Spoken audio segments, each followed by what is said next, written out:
보실 성경 말씀은 고린도전서 2장 12절 13절을 보시겠습니다. 우리가 세상의 영을 받지 아니하고 오직 하나님으로부터 온 영을 받았으니 이는 우리로 하여금 하나님께서 우리에게 은혜로 주신 것들을 알게 하려 하심이라. 우리가 이것을 말하거니와 사람의 지혜가 가르친 말로 아니하고 오직 성령께서 가르치신 것으로 하니 영적인 일은 영적인 것으로 분별하느니라. 아멘. 우리가 하나님을 믿고 교회를 이제 출석을 하면서 하나님을 더 잘 믿어야 되겠다고 하는 생각을 하게 됩니다. 물론 더 축복을 받기 위해서 잘 믿어야 되겠다 이런 사유가 잘못됐습니다만 그런 것도 있고, 주로 이제 하나님의 백성다움에 인격을 더 고치해야 되겠다는 생각으로 더 잘 믿어야 되겠다는 생각을 하게 됩니다.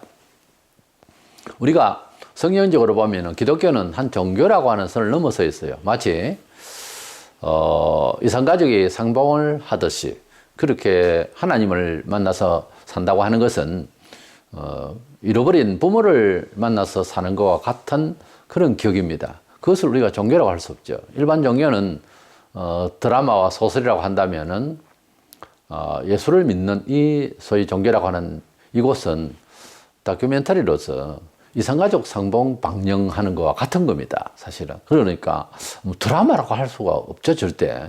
드라마는 사람이 만든 이야기지만은 다큐는 팩트에 의해서 사실을 이야기하잖아요. 부모와 자식이 헤어져서 오랫동안 이제 잃어버린 상태에서 살다가 부모가 더 괴롭지만 이제 떨어지지 아니하고 같이 있는 형제들은 그 부모 윗대로부터 가져온 그 가풍을 가지고서 귀하고 참 존경스러운 부모인데, 부모의 그 교훈을 잘 받아서 잘 자랐는데 홀로 떨어져서 30년, 40년을 사회 어두운 곳에, 그리고 거칠게 그렇게 살다가 어떻게 이제 기회가 돼서 만나졌어요. 처음에 만날 때는 뭐 얼마나 우리 이산가족 프로에서도 봤습니다만은 뭐 어떤 사람 쓰러져요. 너무 기뻐가지고, 너무 놀래가지고 죽은 줄 알았는데 살아있을 때. 뭐 죽은 거 마찬가지죠. 탕자에 비해서 죽었다 살았다 했거든요. 그럼 뭐 30년, 40년 동안 뭐 어디서 살았는지 어쨌는지 뭐 죽었을 거로 가능성으로 많이 보죠. 우리가 전쟁 후에 뭐 그런 생각들 다 하고 천만 이상 가족이라 하는데, 그래서 만났을 때에 그 만남을 구원받은 상태라 그러고요.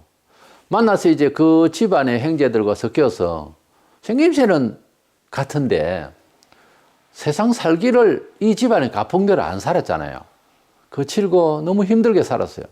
그래서 그 버릇이 자꾸 나오잖아요. 그것을 형제들도 도와주고 아버지도 가르치고 매일같이 그렇게 훈련을 시키고 섞여서 살면서 그 가정의 가풍을 닮아가는 걸 뭐라고 하나 하면은 성화된다, 그렇게 표현해요, 신학적으로.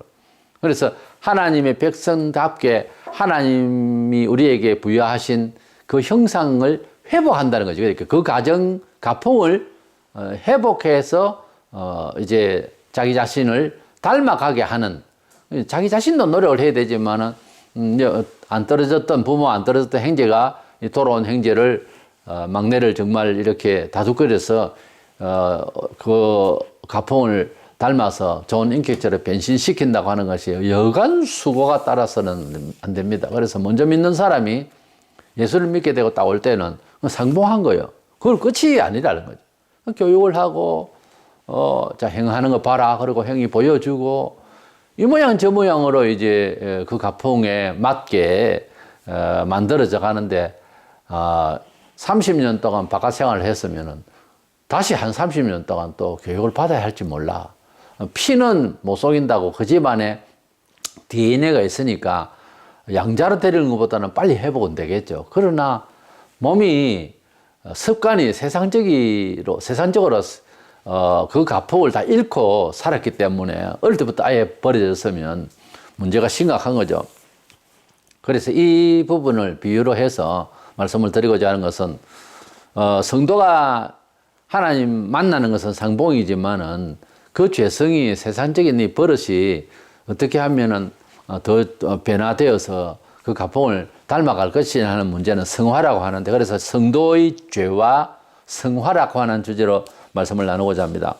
먼저 우리가 어렵다 칭함을 받는 하나님의 백성이 된다고 하는 요건은, 하나님께서 우리 사람에게 예수를 믿고 난 뒤에도 바라는 것도 아니고 그 전에도 없고 스스로는 자유로 구원을 받을 수가 있는 영이 안 돼 있다는 거예요. 다른 종파와 다른 차이점이라면 사람에게는 포기할 수밖에 없는 처지라는 거예요. 사람 스스로는 구원을 받는다는 게. 그래서 우리의 행위로서 조사를 해가지고 심판의 기준을 딱 두고 그래 못한다는 거예요. 사람이 그렇게 할 수 있는 여건이 아니라는 거예요. 우리가 할 수 있는 거는 하나님께서 미리 아들을 세상에 주셔서 우리 죄를 위하여 희생의 대가를 먼저 지불했다는 거예요. 대속의 죽으심으로. 이게 다른 종파하고 차이점입니다. 다른 종파에는 교주가 죽어서 어떻게 속죄를, 그런 거 없잖아요. 그래서 이 차이점이 있는데 이거 잘 봐야 돼요. 예수님이 왜 돌아가셨는가를 생각을 잘 해야 돼요. 내용을 잘 읽어야 돼요. 잘 깨달아야 돼요. 그래야 좌절을 안 해요. 예수를 오래 믿어도, 특별히 우리나라는 유교 사상이기 때문에 안착하면 좌절을 해버려요. 실수할 수 있다니까요. 바깥에서 살인도 하고 도둑질도 하고 하다가 아버지 집으로 와도 아버지 자녀로서 이제 다시 등재를 하고 그럴 것 아닙니까, 신분상. 그래도 인격이 아직까지 버릇이 있다니까요. 그걸 가지고 이 집안의 자녀가 아니다 이렇게 할 수가 없잖아요. 이미 등재가 되고 확인이 됐는데. 그게 중생이란 말이에요. 그게 상봉이고 믿음이란 말이에요. 극단적으로 하는 자녀 아니다 이렇게 할 수가 없는 이야기예요. 감히 애비는 자식으로 받아들였는데, 그래 잃어버림을 당치 않는 집안에 같이 아버지와 함께 살았던 자식이 그 돌아온 동생을 그렇게 극단적으로 너는 우리 형제도 아니야 이렇게 할 수가 있냐고. 그렇게 말할 수는 없죠. 이래서 우리가 하나님의 자녀가 된다고 하는 것은 일단 행동거지 말고 신분상의 변화예요.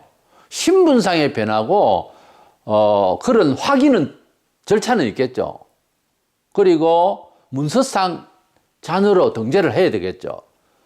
그런 것이 바로 세례고 세례 명부록이고 영적으로는 하나님 나라의 생명체 기록되는 거고 그런 이야기입니다. 그래서 하나님의 자녀가 된다고 하는 것은 인격적인 수준의 이야기나 교양의 무슨 미덕이나 이런 것이 아니고 존재적으로 신분 자체가 죄인인데 감옥 같은 세상에서 특사로 풀려난 거야. 그랬을 때 그 사람을 죄인 취급하면 안 돼요. 이제는 나왔으니까. 특별사면으로 옥에 있는 사람이 죄인이잖아요. 일단은 가시적으로 볼 때. 옥에 안 들어간다고 세상에 있는 사람이 죄인이 아닙니까? 저 말 뜻은 감옥에 들어있는 사람은 죄인이라고 하는 판명이 났고 나와 추록된 사람은 죄값을 치렀든지 특사로 나왔든지 나온 사람을 죄인 취급을 할 수가 없잖아요. 나와 같은 사람이 나도 실수할 수 있고 늘 실수하고. 그러니까 이런 신분의 변화가 있는 거예요. 이 사람은 법적으로 이제 무죄 판결을 받아가지고 나왔단 말이에요. 성경을 보면 그냥 특사가 아니에요. 무죄 석방이에요. 죄가 없다라고 하나님이 판사가 돼가지고 법을 집행하는 분이 심판주가 이 사람은 죄가 없다 하리라고 하신 말씀을 이루기 위해서 아들 주셨는 믿는다 하니까 너는 죄가 없다라고 말을 해준 거예요. 성질은 죄가 있어도 아직. 그러니까 신분상 죄수가 아니라 그 말이에요. 알아들으시기 바랍니다. 불신자들은 죄수로서 갇혀 있는 거예요. 언제 사형 집행이 될지 몰라. 그걸 죽음이라고 하지. 그러니까 우리는 하나님의 자녀가 되었다라고 할 때는 그런 뜻이에요. 죄수로서 갇혀 있는 것이 아니고 무죄 석방을 받아서 자유의 몸이 됐다는 거죠. 이제는 활동하고 이제는 더 잘 살아야 되겠죠. 그러니까 뭔가 하면은 어렵다 칭함을 받은 자예요. 우리들은 그걸 한자로 칭이라고 그래요. 로마서 3장 28절에 그러므로 사람이 어렵다 하심을 얻는 것은 율법의 행위에 있지 않고 믿음으로 되는 줄 우리가 인정하노라. 그 말씀이 그 뜻이에요. 그러니까 사람이 어렵다 칭함을 받는 것은 우리 행위에 있지 않다 이거예요. 하나님의 은혜로 그 약속인 간단한 성자의 희생을 믿으라는 거예요. 그러면 내가 대신 받아야 할 지역 형벌, 그 저주를 주님이 받으셨다는 거예요. 그게 기독교의 내용이, 복음의 내용의 가치예요. 때문에 추록을 해서, 면제를 해서, 그래서 특별 사면으로, 그래서 무죄 석방을 받아서 나왔다고 해서 난 죄가 없는 사람입니다. 난 괜찮은 사람입니다. 그딴 식으로 말하지 말라고. 요한일서 1장 8절에 만일 우리가 죄가 없다고 말하면 스스로 속이고 또 진리가 우리 속에 있지 아니할 것이요. 그래서 교인이 제일 이제 불신자들은 아예 뭐 뭣도 모르고 그런 소리 하지만 제일 이제 조심스러운 게 내가 예수 믿기 때문에 나는 죄가 없다 이렇게 말하면 안 된다는 거지. 그래서 뭐 소위 구원파라는 데는 주기도문도 하도 안 해요. 왜냐하면 우리 죄를 사해 주옵시고 그게 내용이 있으니까. 우리는 언제나 실수하고 우리 경험이 그렇고 사도들이 말했고 그것이 양심적으로 사실이잖아요. 제가 계속 따라다녀요. 실수 안 하려고 해서 실수를 한다고. 그러니까 엄격히 말하면 충성을 완벽하게 못하는 것마저도 죄스러운 거예요, 원래. 근데 도덕적, 양심적, 윤리적, 정신적 죄가 계속 일어나고 있는 거예요. 그걸 뭐 자랑한다든 그걸 예사로 생각하자는 것이 아니고 그런 죄인이라 이 말이에요. 그런 일이 없도록 늘 긴장을 해야 될 뿐이지. 그래서 우리가 죄가 없다 이런 말을 믿는다고 해서 그렇게 말할 수가 없다는 거죠. 죄 없이 칭함을 받은 거예요. 칭함을. 그래서 신분상 저주받아야 할 죄인을 해서 의인으로 그것도 이렇게 하나님께서 인정을 해 주셨, 심판주께서 인정을 해 주셨다. 그래 판정을 받았다는 그것뿐이지 우리 인격이 변화됐다. 난 죄가 없다. 이렇게 말하지 말라는 거예요. 두 번째로 우리가 하나님 자녀가 되고 했는데 우리가 더 잘 믿으려고 하는 것은 소위 성화. 하나님의 형상대로, 하나님의 형상은 뭐죠? 하나님의 성품, 의와 창조성과 아름다움과 아주 하나님께서 갖고 계신 모든 능력과 의와 도덕과 질서와 창의력과 아름다움 이 모든 것들을 회복해야 된다는 거예요. 진정으로 귀한 인간으로서 가져야 할 존귀한 인성을 자꾸 하나님 말씀 안에서 회복시켜야 된다는 거예요. 그러니까 무식해도 그것은 회복할 수 있고요. 유식해도 신경 안 쓰면 회복 안 됩니다. 이것은 어떤 품위나 어떤 교양적 혹은 철학적인 내용하고 달라요. 하나님의 말씀대로 잘 살아가야 존재적으로 인간이 바른 인간이 되는 거예요. 그러니까 난 놓고 기억자를 몰라도 하나님의 말씀에 잘 순종하면 그것을 하나님이 원하시는 거예요. 그렇게 사는 것이 가장 아름답게 사는 사람의 본분이에요. 좀 배웠다고 박사라고 제법 교양 있는 척, 아는 척 그걸 지금 하나님이 성화라고 하는 것이 아닙니다. 성화는 거룩하게 변한다는 말은 하나님이 우리에게 본래 주신 하나님의 뜻대로의 움직이는 인격체로 자꾸만 성숙해 나갈 수 있도록 속 사람의 성숙은 지식 유무하고 아무 관계 없어요. 그 속지 마세요. 저 사람은 예수 믿어도 정말 배운 게 있고 대단한 아니요. 천만에요. 그런다고 대단할 줄 압니까? 교회 안에는 안 그렇습니다. 하나님이 함께 하시는 사람은 아는 것이 없고 철학이 없고 든 것이 없어도 하나님을 잘 순종하고 기도하고 늘 하나님을 두려워하고 하는 그 사람이 하나님이 함께 하시고 은총을 주세요. 지식적으로 잘 돼 있고 이런 사람이 복을 더 받아야 되겠네? 아니잖아요. 뭐 안다고 까불면 더 나빠져요, 영혼이. 지식은 교만하게 하며 그 말씀에 걸려들어요. 그것도 공부하지 마라 그 말이 아니고 알아도 이건 별거 아니더라고 자꾸만 내려놔야 되는 거예요. 결론은 하나님 말씀에 충실하는 것이 제일 지혜로운 거예요. 지식의 근본이 뭐요? 하나님을 경외하는 것이라고 했어요. 그러니까 인생은 나서 하나님을 경외하는 법을 먼저 배워야 돼요. 어릴 때부터. 그게 종교적이다. 아니요. 종교적이기 전에 본인의 인격 컨트롤에 본인의 인격 성장에 최고의 밑받침입니다. 그래서 하나님의 말씀 안에서 자기를 변신시키고 하나님의 말씀의 사람으로 그러니까 딱 교인 모습을 잘 가지라 그 말이에요. 그러면은 세상을 이기게 되어 있어요. 박사 모자를 몇 개나 써도요. 소용없어요. 그것 가지고 하나님이 도와주시고 은혜 주시는 건 아닙니다. 머리 좋아서 세상에 좋은 직장도 가질 수 있고 그럴 수도 있겠죠. 그 다 암기력이지 거의. 그 좋은 회사 갈 수 있고, 근데 그게 행복을 안전하게 지켜준다. 누가 말할 수 있어요? 그 머리 좋은 바람에 그 좋은 직장에 갔다가 억울함을 당하는 수도 많은데 세상에 많잖아요, 그런 일이. 그러니까 하나님께서 좋은 사람은 하나님 말씀 안에서 훈련을 잘 받고, 그러니까 구체적으로 성경을 많이 읽고 교회 충성 잘하고, 그러면 잘 믿는 하늘이 내려준 인격체예요. 하나님이 인정해 줄 인성이라고. 우리가 사회에서 우리가 인성교육 그런 말을 많이 하는데, 인성교육도 하나님 말씀을 떠나서는요 허당입니다. 또 해보죠. 계속 인성하면서 안 됩니다. 그 교육으로도 다 안 돼요. 하나님의 말씀으로 일단 채워야 되는 거예요. 일단 채워야 뭐 인성교육이든 지혜로운 사람이든 뭐든 되지. 하나님 말씀으로 채워지지 않으면 삶이 경험하고 핍박이 있더라도 교정해 나가고 하나님 말씀대로 선택하고, 이 훈련이 안 되면은 백날 해봐야 그 모양이에요. 아버지 집에 왔기는 왔는데 세상적인 방법을 끄다 땡겨 쓰고 계속 주장하고 이러면 행정 안에 부딪히죠. 그 밖에서 들어온 자식이 잘못된 거죠. 운명이 그래서 떨어진 것이 슬픈 일이지만 들어와서는 그 가폭을 이어가려고 해야지, 닮으려고 해야지. 그게 성화예요. 거룩하게 변해가자는 거죠. 사도가 되고 예수님 옆에 3년이나 배웠어요. 너무 배웠는데. 베드로 같은 경우에 보세요. 베드로가 뭐 어부였기 때문에 그렇다, 그렇게 말하면 안 돼요. 그 유대주의적 사고방식이 그 동네를 덮어 있었기 때문에 그것도 외식적이고 말이죠. 그렇기 때문에 예수를 믿고 3년이나 배우고 해도요, 또 성령 충만함을 받았어요. 불세를 받았다니까. 그래도 또 잘못이 있었어요. 그래서 이방인과 같이 그리스도 안에서 음식을 먹다가 아마 야고보에게서, 그러니까 총회적으로 예루살렘 쪽에서 저 유대인들로서의 개종한 사람들에게 이게 또 오니까 뭐 이방인과 함께 식사하는 것이 혹시 유대 율법적인 사고로서 내가 해를 입을까 싶어가지고 그 자리를 확 피하다가 그 모습을 본 사건 앞에서 사도 바울이 꾸짖었어요. 갈라디아 2장 12절, 야고보에게서 온 어떤 이들이 이르기 전에 게바가, 베드로를 말하죠. 게바가 이방인과 함께 먹다가 그들이 오매 그가 할례자들을 두려워하여 떠나 물러가며, 이게 유대 율법주의 사고방식에서 아직 헤어나지를 못한 거예요. 예수님을 구주를 믿고 그 피의 적심을 받고 새로운 존재가 되고 성령의 충만을 받고 사도직을 수행하면서도 율법주의에 대한 이걸 못 털어버린 거예요.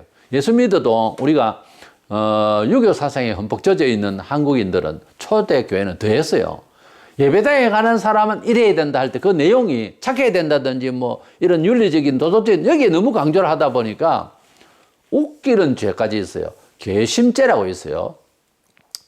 이 괘씸죄가 뭐냐면 괘씸하게 했다는 거지. 어른을 잘 대하지 못하고. 말도 안 돼. 성경에 괘씸죄 같은 건 없어요.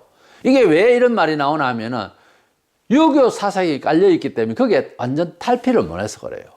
완전 탈피를 못해서 그래요. 뭐 그러면 어른도 없고 아이도 없느냐? 아니요. 그 말은 아니에요. 그런데 하나님의 말씀에 준해서 뭐를 생각을 해야 되는데 버릇이 있단 말이에요. 습관이 되어 있는 거예요. 가만히 자기를 돌아봐 보세요. 예수 믿기 전에 혹은 예수 믿어도 다른 사람과 다른 그런 근성이라는 게 있어요. 뭐 좋은 뜻에서 사회적으로는 이해하고 좋은지 몰라도 하나님의 뜻에는 이걸 교정을 해야 되는 부분을 덮어쓰고 있는 경우가 많습니다. 그래서 유대인들이 처음에 예수를 믿고 우리가 뭐 제사를 지기 위해서 짐승을 잡고 하다 보니 이제 필요 없고 예수님이 날 위해서 돌아가셨거나 회개하고 뭐 3,000명, 5,000명 회개하고 이래 했는데 나중에요. 그렇지만은 이방인들이 예수 믿을 때는 할례를 행해야 되지 않을까? 이런 생각이 또 드는 거예요. 방금 전만 해도 다 필요 없다. 이렇게 생각해놓고 또 사람이 꼭지가 또 도는 거예요. 그러니까 뭔가 하면은 원래 가지고 있는 본성, 거기다가 정신문화가 오랫동안 풍습적으로 이렇게 가치관으로 딱 자리를 차지하고 있고 마음속에 이것이 완전히 안 따라가지고서 예수 믿는데 장애가 온다고요. 그 유대인들이 율법주의로 돌이키다가 꾸지람을 많이 떨었어요. 갈라디아서 보면 그게 현저히 나타납니다. 그래서 유대인들이 개종하니까 본래 가지고 있던 근성이 자꾸 나오는 거예요. 제가 아는 또 목사님이 건투 선수였거든요. 근데 자기가 고백을 해요. 설교할 때마다 강조만 하면은 안 그렇습니까? 그렇죠. 주먹 치는 그 습관이 자꾸 나온다는 거예요, 실제. 아무리 자족을 하려고 해도. 강조할 때마다 그렇습니다 여러분 주먹을 자꾸 이렇게 쥐는 것이 자기도 싫은데 근성이라는 게 있다니까요. 그래서 우리가 예수를 잘 믿는 사람이 되기 위해서는 자기와의 싸움이 참 중요하고요. 그런 근성을 잘 받아들이는 환경적인 요소를 깨야 됩니다. 바꿔버려야 되고 하여튼 할 일이 많아요. 예수 믿는 사람으로서 하나님의 자녀다움의 삶을 유지하고 몸에 채우려고 하면 노력이 참 많이 필요해요. 그걸 잘 믿는다 그러고 잘 믿으려고 한다 그러고 그것을 성화 운동을 한다 그렇게 말하는 거예요. 하나님 자녀가 되기 위함이 아니고요. 하나님 자녀답게 하기 위해서죠. 그래서 우리는 우리 버릇을 고쳐야 되는데 하나님 자녀라면은 뭐 회장 아들도 아니고요. 양자로 된 것이 야뭐 1장 12절 13절 하나님 자녀가 되는 권세를 줬다는데 권세는커녕 뭐 흉내도 못 내면 어쩝니까? 그래서 우리가 하나님 자녀의 권세, 채통, 힘, 자존심 이게 있어야 되거든요. 목사가 자존심도 없이 세속 조그마한 정부에서 그냥 딸랑딸랑 이 목사 아닙니다 이거. 교인도 마찬가지로 예예예예 봉사하면서 낮아지는 거하고 간사 뜨는 거하고 다르잖아요. 왜 아부를 합니까? 불신세계의 그 어렵지 못한 일의 요구에 있어서 당당하게 이야기를 할 거는 하고 해야지. 그렇잖아요. 하나님 자녀가 되는 권세를 우리가 누리지 못하는 것은 우리 정체성에 대한 확고한 믿음이 없어서 그래요. 골로새 3장 10절에 새 사람을 입었으니 이는 자기를 창조하신 이의 형상을 따라 지식에까지 새롭게 하심을 입은 자니라. 지식에까지 새롭다는 것은 가치관에 있어서 이념이 바뀌어졌다 이 말이에요. 그러면은 의사가 다르고 태도가 달라야지. 왜 옛날처럼 아니 어쩌면 더 못나게 그렇게 구냐고. 안 믿는 자의 앞에서 당당하게 말해야 됩니다. 아무리 가족 상황이 어려도 저는 합니다 이야기를. 이것은 아니고 이것은 좋고 분명하게 선을 그어서 이야기를 해줘야지. 겸손하게 말은 조심해야 되지만은 선과 악에 대한 이야기는 우리가 허용할 수가 없어요. 분명하게 이야기를 해야지. 에베소 4장 13절 우리가 온전한 사람을 이루어 그리스도의 장성한 분량이 충만한 데까지 이르리니 그러니까 우리의 목표는요 영적 성숙이 그리스도 예수의 그 형상을 담기까지 계속 뭐 꼭 그대로 되는 건 아니지만 계속 이 닮아가는 이런 모습이 되어야 되겠다 이 말입니다. 이래서 우리는 하나님의 자녀가 되는 사연은 단지 믿음이라고 그것도 믿어져서 믿어진 거지만 조건을 듣고 정보를 듣고 복음을 듣고 말하자면 하나님의 아들 예수 그리스도가 날 위하여 돌아가셨다니 다른 거하고 다른 종파나 이런 교주하고 비교할 때에 이건 정말 획기적인 방법이다 이런 생각이 안 들었어요. 저는 놀랐어요. 처음에 이 내용을 확인했을 때 이거다. 모르죠. 나는 더 약해서 그걸 믿기로 했는지 모르지만 어떤 면에서는 공짜를 좋아해서 그런지 모르지만 자관에만 이 복음은 너무너무 신기한 거예요. 딱 맞는 거예요. 제가 볼 때에. 나 21살에 예수 믿었지만 인간으로서 할 수 있는 일이 한계가 있다는 것을 아직까지 깨우치기도 전에 이게 맞는 말이다 라고 나는 받아들일 수 있었죠. 그래서 이것을 믿게 되고 그 다음부터 더 잘 그 하나님의 뜻대로 잘 살아서 성경의 믿음의 영웅처럼 내가 그런 주인공으로 살아야지 하고 배우고 익히고 훈련받는 것을 성화라고 그러죠. 이게 성화는 하나님의 자녀답게 성숙해 가는 하나님의 자녀에게 맞는 또 하나님 나라에 가서 그런 인품으로 살 것을 적합하게 만들어가는 과정이에요. 어떤 면에 있어서는 성도의 새로운 존재의 영적 의지로서 필수사항이에요. 이걸 아무렇게나 하고 나는 하나님 자녀다 일단 그 누가 뭐라 합니까? 그런데 하나님 아버지께서 그대에게 뭐라고 하고 계시는가 성경을 보면 그렇기 때문에 하나님 나라의 사람을 적합한 사람으로 하라고 생활을 하면서 연습하라고 계속해서 성경을 말씀하고 있어요. 읽어보지도 못했습니까? 옛사람과 같이 살지 말고 하면서 계속 이야기해요. 그래서 우리가 하나님 자녀가 되는 거는 세게 믿고 적게 믿고도 없어요. 세게 믿었기 때문에 이산가족이 상봉하고 덜 믿었기 때문에 이산가족이 상봉해도 자녀가 아닙니까? 아닌 거예요. 그 이산가족 상봉할 때 TV를 통해서 우리가 보면 저는 현장에 참 안타깝게 못 가봤는데 참 가고 싶었어요.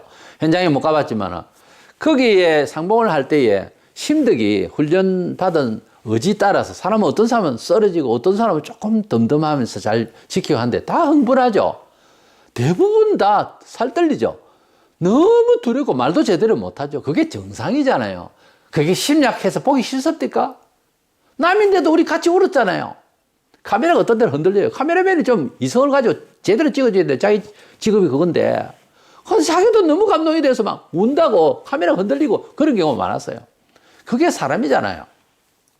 하나님의 자녀는 세게 잘 믿어서 뭐 덜 믿어서 자녀 되고 안 되고 그런 게 아니에요. 믿음의 차도가 아니고 하나님을 인식을 만남이라고 하는 어떤 이런 상봉의 자리와 같이 예수님을 나의 구주로 받아들이면 누구나 보혈의 찬송을 그렇게 하게 되었어요. 예수님을 만났다. 이미 돌아왔지만 돌아와 그 찬송을 하면서도 내가 내 마음이 돌아왔다는 것을 고백하는 거죠. 예수 이름만 들어도 음성조차도 반갑고 찬송을 참 울면서 무지하게 불렀어요. 이렇게 우리가 하나님을 만났다라고 하는 것은 세게 믿는다 열도하고 관계없이 사건을 말하는 거예요.